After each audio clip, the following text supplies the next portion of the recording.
పోసాని కృష్ణమురళి గారు 24 రోజుల నిర్బంధం తరువాత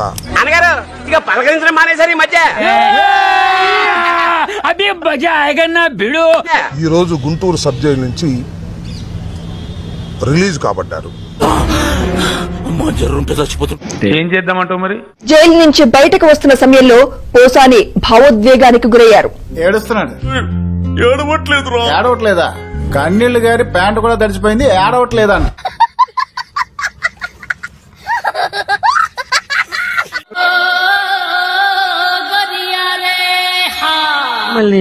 ఎక్కడ చూసినట్టుంది. నమస్కారం సార్. మీరు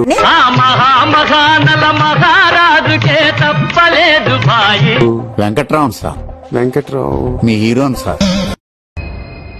వెంకట్రావు గారు మీరా? ఏం సార్ ఇలా అయిపోయారు? ఎప్పుడు అందరి ముందు పరిగిపోయిందిగా, ఇంకెలా తలెత్తుకుంటావు?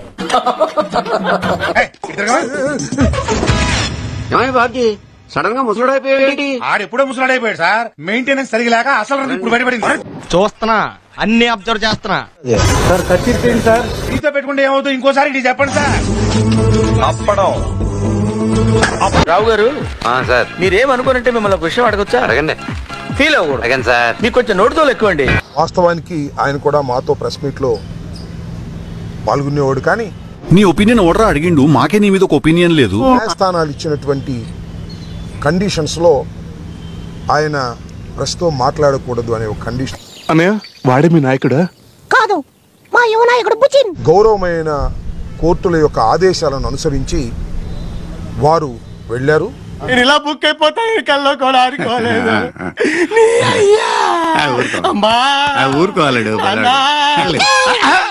మేము ఈ సందర్భంగా కొన్ని మాటలు మాట్లాడదామని మీ ముందుకు రావటం జరిగింది. ఏమిరా బాలరాజు, ఏమిరా ఉపయోగం దేశానికి నీ వల్ల? ఏదన్నా పని చేసుకోరా బేవ. 24 రోజులు నిర్బంధంలో ఉన్నారు. ఇక్కడికి రావడమే మన చేతుల్లో ఉంటుంది, కానీ పోవాలనుకుంటే పైకి తప్ప బయటికి వెళ్ళలేము. ఊహిస్తేనే భయంకరంగా ఉంది. ఆయనే మర్డర్ చేయలేదు, దొంగతనం చేయలేదు, దోపిడీ చేయలేదు. ఇంతకీ నా క్లయింట్ మీద ఉన్న ఆరోపణలు ఏంటో? చిల్లర దొంగతనాలు, బ్యాంకు రాబరీలు చేసావా? చేయలేదు. ఇప్పుడు అలాగే ఉంటుందా? మీడియా ముందు మాట్లాడాడు. చేయలేదంటున్నాడుగా, ఓకే చేశాడు అనుకుందాం. ఆ మాత్రం దానికి ఉరిశిక్ష చేస్తారా? నేనే బెటర్ రా, కాస్త వెనక ముందు ఆలోచిస్తున్నాను. నువ్వేంట్రా ఏకం గేట్లు ఎత్తేస్తున్నావు? వీడెవరు ఆడేడ తిరుక్కుంటూ స్టీరింగ్ నా పొంగికి పెట్టిండు. మీడియా ముందు మాట్లాడింది అసభ్యంగా మాట్లాడాడు అని కేసు పెట్టారు. నాకంతా తెలుసురా. నువ్వు జ్ఞానివరా బాబు. ఆహా, నాకు టైం వస్తుందిరా, అప్పుడు చెప్తాను. ముందు పెట్టిన కేసు నంది అవార్డ్స్ మీద. నంది అవార్డ్స్ ఒకే కులానికి ఇచ్చారు, నాకు నంది అవార్డు అవసరం లేదు అన్నందుకు ఒక కేసు పెట్టారు. ఇట అంబోతులో తిరుగుతున్నావే, మీ ఇంట్లో ఎవరు నిన్నేమనరా? ఆ తర్వాత మరొక చోట మరో కేసు పెట్టారు. నీ ఫ్రెండ్ ని కంట్రోల్లో పెట్టుకో, లేకపోతే నేను కంట్రోల్ తప్పాల్సి వస్తుంది. మొత్తం టోటల్ గా నాకున్న సమాచారం మేరకు 18 కేసులు పెట్టారు. అవన్నీ నాకు అర్థం కానివి, అవసరం లేనివి. 2 ప్రెస్ మీట్లు పెడితే తెలుగుదేశం పార్టీ అధికారంలోకి వచ్చిన తర్వాత 18 కేసులు పెట్టారు. మీరేం కంగారు పడకండి, అన్నిటికీ ఆ దేవుడే ఉన్నాడు. అంటే మీరు లేరా సార్? ఈ పాపనే చూడలేదు, 24 రోజులు నిర్బంధం చేశారు. ఇంకో పార్సు వినాలి మీరు. నువ్వు ఏం మాట్లాడుతున్నావురా? అసలు నీ మాటలకి ఏమైనా అర్థం ఉందా? 26వ తారీఖున హైదరాబాద్ లో అరెస్ట్ చేస్తారు. అక్కడ నుంచి రైల్వే కోర్టుకు తీసుకొస్తారు. నువ్వు చక్కగా మాట్లాడు అంకుల్, మంచిగా ఉండదు చెప్తున్నా నేను. ఎందుకు సార్ పాతగాయని మళ్ళీ రేపుతారు? అక్కడ కోర్టులో పోటీ చేస్తారు. అక్కడ నుంచి నర్సాపేట తీసుకొని నర్సాపేట కోర్టులో పోటీ చేస్తారు.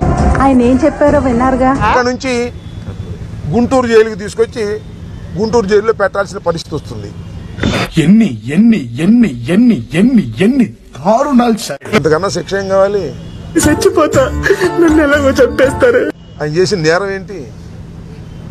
ఏమి లేదు. మీడియాలో మాట్లాడి ముందు వాడికి కాదు, వీడికి బాంబు లగాదేంకే. దూషించాడట. సరే, అది దూషించారా? దూషించడం తప్ప రైటా?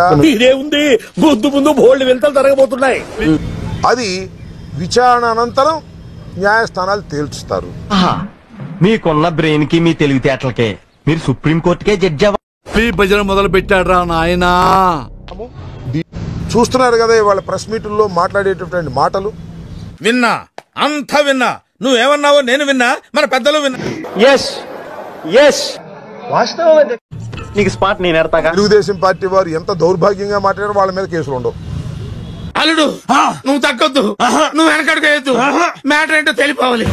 మన ఊర్లో ఆడికంటే పెద్ద యతవ పొరంపోకు ఎవరున్నారు? అవును, చాలా చోట్ల నా గురించి ఇదే.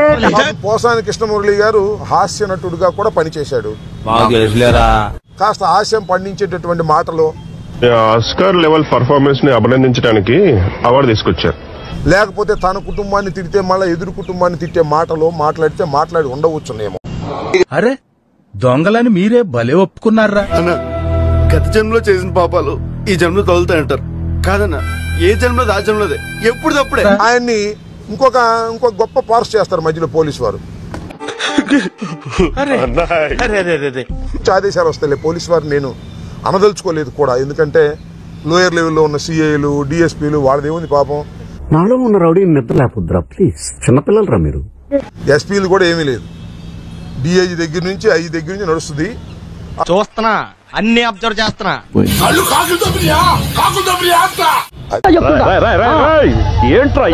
ఆ డిఐజీ ఐజీలతోనేమో మన రెడ్ బుక్ రైటరు ఆయన పేరేంటి లోకేష్ గారు టచ్ లో ఉంటారు.